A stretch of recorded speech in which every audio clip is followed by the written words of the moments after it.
રાજ્યમાં દિવસે ને દિવસે અકસ્માતના બનાવો વધી રહ્યા છે, ત્યારે પાટણ જિલ્લામાં ફરી એકવાર દર્દનાક અકસ્માતની ઘટના સામે આવી છે। સાંતલપુર માર્ગ અકસ્માતની ઘટનામાં 4 લોકોના મોત થયા છે।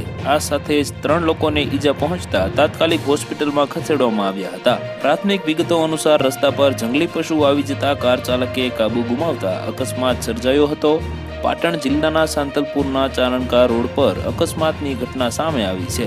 વિગતો મુજબ એક સ્વિફ્ટ કાર માર્ગ પરથી પસાર થઈ રહી હતી, ત્યારે રસ્તામાં જંગલી પશુ આવી જતા ચાલકે સ્ટીયરિંગ પરનો કાબુ ગુમાવ્યો હતો, જેને લઈ ગાડી પાણીના ખાડામાં ડૂબી જવાથી 4 લોકોના મોત થયા છે, તો અન્ય 3 લોકોને ઈજા પહોંચતા તાત્કાલિક સારવાર માટે હોસ્પિટલમાં ખસેડવામાં આવ્યા છે।